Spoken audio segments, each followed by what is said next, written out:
Welcome friends. Movie की starting में हम जैसन नाम के एक आदमी को देखते हैं जो कि हिटमैन है और वह पैसों के लिए लोगों की जान लेता है। जेसन यहाँ पर जिस आदमी को मारने आया था वो उसे दूरबीन से देखने लगता है। वो जिसको मारने आया था वो एक बहुत ही बड़ा टॉय कंपनी का मालिक था और उसके पास काफी पैसे भी थे। हम देखते हैं कि उस आदमी के हाथ में खिलौना होता है जिसको वह रेडी कर रहा होता है। वहीं जेसन अपने चेहरे पर मास्क पहनकर उस आदमी को मारने के लिए बिल्डिंग के अंदर जाने लगता है, लेकिन बिल्डिंग के बाहर कुछ गार्ड्स होते हैं जो उसे रोकने की कोशिश करते हैं। लेकिन जेसन एक एक करके उन सभी को मारते हुए सिक्योरिटी रूम तक पहुंच जाता है और वहां पहुंचकर वह सभी कैमरों को ऑफ कर देता है। इसके बाद वो अपने चेहरे से मास्क उतारकर उस कंपनी के मालिक के पास पहुंच जाता है, जिसके बाद वो उसे शूट कर वहीं पर मार डालता है और वो उस खिलौने को उठाकर देखने लगता है जो एक फेरी था और इसको इस टॉय कंपनी के मालिक ने अभी अभी तैयार किया था। इसके साथ ही वो वहाँ पर एक टूटी हुई तस्वीर मिलती है जो उस आदमी की माँ की थी। उस तस्वीर के नीचे कुछ लिखा हुआ था, लेकिन जेसन उस पर ज्यादा ध्यान नहीं देता। जेसन उस फेरी को लेकर प्लेन में बैठ जाता है और वापस अपने घर आने लगता है, जिस दौरान वह अपने क्लाइंट को मैसेज करके बता देता है कि मैंने उस आदमी को जान से मार दिया है। जब आगे एयरपोर्ट पर आते ही जेसन देखता है कि जिस आदमी को उसने मारा था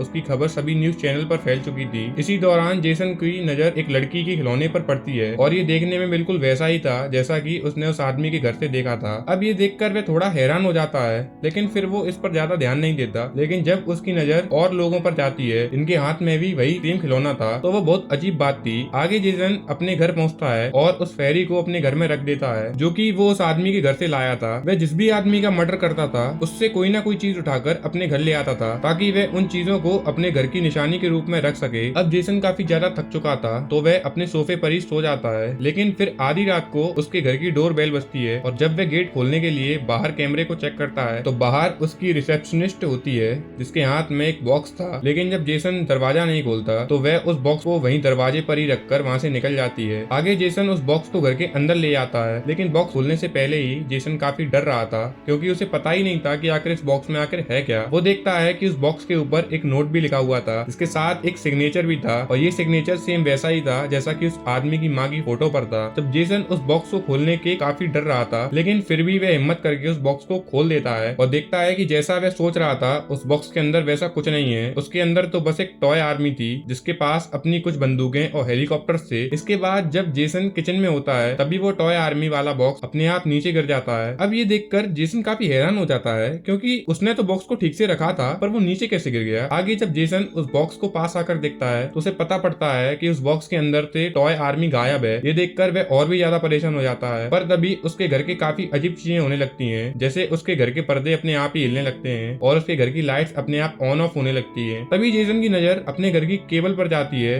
जो किसी ने काट दी थी। अब जेसन ये सब समझने की कोशिश करता है कि तभी उसे पैर पर कुछ चुभने का एहसास होता है। आगे जब वह ये चीज निकाल कर देखता है तो वह वही हथियार था जो उन टॉय आर्मी के सोल्जर्स के पास था। इसके बाद वह जैसे ही अपने टेबल के नीचे झांकता है तभी वो टॉय आर्मी उसके चेहरे पर गोलियों से हमला कर देती है, जिससे वो पीछे हट जाता है। इसके बाद वो टॉय आर्मी जेसन की तरफ एक छोटी सी मिसाइल छोड़ती है जो कि उसकी टांग पर जाकर टकराती है और उस मिसाइल से जेसन की पैंट में आग लग जाती है। अब जेसन उनसे बचने के लिए जल्दी से वॉशरूम में घुस जाता है, पर तभी वो देखता है कि उसकी टांग में बहुत ज्यादा चोट लग चुकी थी और उसके साथ ही उसके चेहरे पर भी बहुत सारी छोटी छोटी गोलियां लगती हैं। जब जेसन उस वॉशरूम के अंदर था तो वहां से एक मिरर का इस्तेमाल करके उस टॉय आर्मी को देखने की कोशिश करता है और तभी वह देखता है कि वो टॉय आर्मी उसके घर में अंधेरा करने के लिए उसकी सभी लाइटों को डिस्ट्रॉय कर रही थी। वहीं एक सोल्जर जेसन को उन्हें देखते हुए देख लेता है। इसके बाद वो उस मिरर के ऊपर हमला कर देता है और उस मिरर को तोड़ देता है। तभी जेसन गुस्से में अपनी एक गन लेकर बाहर आता है और उन पर गोलियां चलाने लगता है, लेकिन वो जितने भी सोल्जर्स थे वो सभी सोफे के नीचे छुपे हुए थे और वहां से वो जेसन पर हमला भी कर रहे थे। तभी जेसन भागकर अपने कैबिनेट में एक बड़ी सी गन निकालता है और उन सोल्जर्स पर लगातार गोलियां चलाने लगता है, जिससे वो टॉय आर्मी शांत हो जाती है। तभी इस बात का फायदा उठाकर जेसन सोफे के सारे कवर्स हटा देता है और उस सोफे को गोलियों से छलनी कर देता है,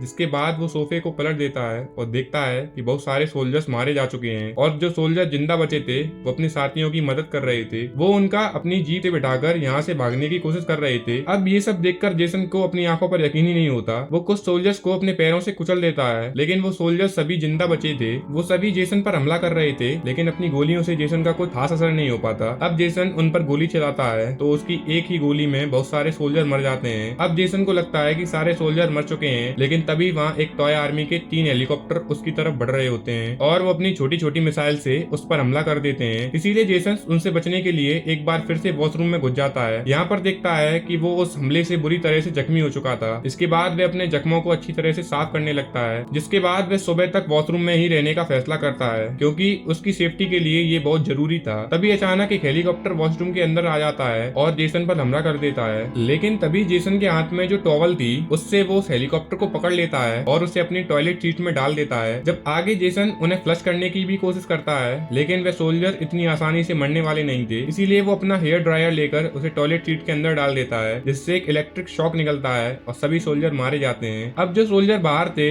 वो वॉशरूम के अंदर एक चिट्ठी फेंकते हैं जिस पर सरेंडर लिखा होता है। अब जेसन उनकी समझदारी को देखकर बहुत हैरान था कि एक खिलौने की आर्मी ये सब कैसे कर सकती है। तभी जेसन भी उन्हें रिप्लाई देता है और उन्हें सरेंडर करने से मना कर देता है। इसके बाद जब वो टॉयलेट से बाहर आकर देखता है तो उसे पता पड़ता है कि टॉय आर्मी इस पर हमला करने के लिए टैंक तैयार कर रही थी। अब इससे पहले कि वो कुछ समझ पाता, सोल्जर उस पर टैंक से हमला कर देता है, जिससे उसके वॉशरूम का दरवाजा टूट जाता है। वहीं जेसन अपनी जान बचाने के लिए एक खिड़की से बाहर आ जाता है, लेकिन वो यहाँ से भाग नहीं सकता था क्योंकि 14th फ्लोर था। इसके बाद जेसन धीरे धीरे बालकनी तक पहुंचने की कोशिश करता है, पर तभी एक हेलीकॉप्टर वहां पर आकर उस पर हमला कर देता है। लेकिन जेसन के हाथ में एक गन थी, जिससे वो जैसे ही उस पर फायर करता है वो हेलीकॉप्टर वहीं पर क्रैश हो जाता है। दूसरी तरफ बाकी के सोल्जर अपनी गन जेसन की तरफ पॉइंट करके उसे अंदर आने का इंतजार कर रहे थे, लेकिन तभी जेसन दूसरी तरफ से अंदर आ जाता है और उन पर ही हमला कर देता है, जिसमें टॉय आर्मी के कुछ सोल्जर्स तो वहां से भागने लगते हैं, लेकिन वहीं बहुत सारे सोल्जर अभी भी उस पर हमला कर रहे थे। इसीलिए वो एक लाइटर और एक स्प्रे से उनको जला देता है और जो सोल्जर उसके घर में छुपे थे वो उन सभी को भी ढूंढकर मारने लगता है। आगे वो जब उनकी पूरी आर्मी को मार देता है तो उन सभी को काउंट करने लगता है और काउंट करने के बाद उसे यकीन हो जाता है कि जितने भी सोल्जर्स थे उसने उन सभी को मार दिया है। लेकिन वहीं उस बॉक्स के ऊपर बोनस सरप्राइज लिखा था जिस पर वह ध्यान नहीं देता। आगे जेसन रिलैक्स होने के लिए पूल में चला जाता है, लेकिन तभी पूल में उसके हाथ की नस कट जाती है। जेसन बाहर आकर देखता है तो उसके हाथ में से बहुत सारा खून बह रहा था, इसीलिए वो खुद ही अपने कटे हुए हाथ को सिलने लगता है। हम देखते हैं कि जेसन अब बहुत ज्यादा परेशान हो चुका था, इसीलिए वो अपना घर छोड़कर जाने लगता है। लेकिन जब वो लिफ्ट के नीचे जा रहा था तभी लिफ्ट में शॉर्ट सर्किट हो जाता है, जिससे लिफ्ट बीच में ही फंस जाती है। अब यहाँ पर पूरी तरह से अंधेरा हो चुका था तो जेसन अपने फोन की फ्लैशलाइट ऑन करके चेक करने लगता है। तभी उसकी नजर एक कमांडो पर पड़ती है जो अभी भी जिंदा था, लेकिन इससे पहले कि जेसन उसे पकड़ पाता वो वहां से भाग जाता है। जेसन उस लिफ्ट की सीलिंग को ओपन करके पास वाली लिफ्ट में शिफ्ट हो जाता है, लेकिन तभी वह नीचे गिर जाता है। अब ऊपर से नीचे गिरने की वजह से उसे बहुत ज्यादा चोट लग चुकी थी, जिस वजह से अब वो ठीक से चल भी नहीं पा रहा था। इसी दौरान वो कमांडो भी वहां पर आ जाता है और जेसन के सीने पर बैठकर उस पर चाकू से हमला करने लगता है, लेकिन उसके चाकू से जेसन को कुछ खास चोट नहीं आती और वो उसे अपने हाथ से नीचे गिरा देता है। इसके बाद वो उस कमांडो को उठाकर अपने सिर को लिफ्ट के बीच में रख देता है, जिसके बाद जब लिफ्ट बंद होती है तभी उस कमांडो की मौत हो जाती है। अब उस कमांडो के मरने के बाद जेसन बहुत खुश था, उसे लग रहा था कि अब वो पूरी तरह से सेफ है, लेकिन तभी वो देखता है कि उस कमांडो की बॉडी के अंदर एक बम लगा है। अब इससे पहले कि जेसन वहां से निकल पाता वो बम ब्लास्ट हो जाता है और जेसन की मौत हो जाती है। इसी के साथ ये अतरंगी मूवी आपको कैसी लगी हो दोस्तों, ये भी हमें बताएं। Thank you guys.